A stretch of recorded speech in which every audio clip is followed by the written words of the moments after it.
जी मोअज़्ज़ज़ नाज़रीन, यह गड्डी असीं लैके APV मैं ते परवेज़ सूमरा इत्थों गड्डी मुੱਲ ਲੈਣੀ ਸੀ इत्थों लैके ਅਸੀਂ ਹੁਣ इंशाअल्लाह ताला वापस घर ਨੂੰ ਚੱਲੇ ਹਾਂ ਤੇ ਬਾਕੀ ਦਾ ਨਜ਼ਾਰਾ ਮੈਂ ਤੁਹਾਡੇ ਨਾਲ ਸ਼ੇਅਰ ਕਰਨਾ। ਤੁਸੀਂ ਵੀਡੀਓ ਨੂੰ ਬਿਲਕੁਲ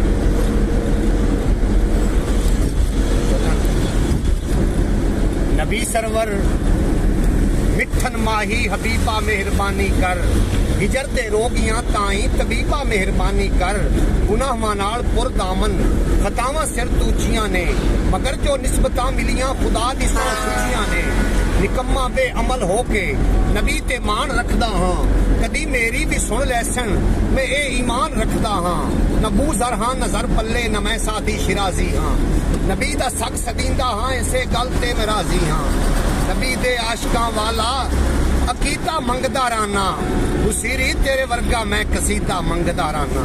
जी जनाब मोहतरम पंजाबी वसेब दे नाजरीन, असी इस टाइम पहुंचे हैं लाहौर तो बाई फेरू है ना जी सर बिल्कुल। ये ताज पेट्रोल पंप ये मेरे नाल परवेज भाई ने पहले ट्रक चलाइंदे होंदे सी, ट्रक ड्राइवर सी। इन्होंने हुण गड्डी लई है अपनी ते मैं दी हुण फिलहाल ड्राइविंग करके आ रहा।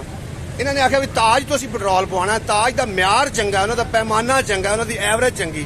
मैं इन्हूं बड़ा इसरार किया, मैं कहा पेट्रोल खत्म हो गया, लेकिन ये बंदा मनिया नहीं। अलहमदुलिल्लाह गड्डी पहुंच गई, म्यार वाकई अच्छा है। साडे नाल भाई ने इन्हां नाल भी गलबात करनी। अस्सलाम वालेकुम। वालेकुम सलाम। की नाम है भाई? जी मुदस्सिर संधू नाम है मेरा। कितने अर्से काम कर रहे हैं? 4 साल हो गए सर। 4 साल। जी सर। कितनी सैलरी है सर माशाल्लाह 27,000 रुपये सैलरी सर। अच्छा, इस पंप का बड़ा नाम सुना है सर बेसिकली अपनी बहुत ज़्यादा साइडां ने कराची तो लाके अमरीद का अपनी डिफरेंट प्लेसों के डिफरेंट साइडां ने। अच्छा अच्छा। डिफरेंट कंपनी के नाल अपने कॉन्ट्रैक्ट ने मसलन आटोक हो गया, PSO हो गया, शैल हो गया।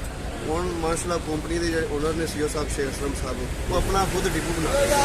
तो डिपू बन गया, फिर मुख्तलिफ प्लेसों से अपन जी साइडां कंटिन्यू हो गई DGPL के नाम आला म्यार पूरी मकदार सर। उसके अलावा अपना हेल्पलाइन नंबर है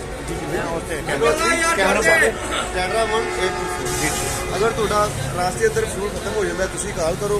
कोई भी कस्टमर हो कराची तो लाके अमरीद के तक कोई भी कस्टमर हो साढ़े हेल्पलाइन से कॉल करो, थोड़े तक साडा हमला डिलीवरी फ्यूल दी डीजल या पेट्रोल दी फ्री रसाई देगा। लो जी गल करो, इस तरीके दी सर्विस है, लेकिन असं उस फायदा हासिल नहीं करते।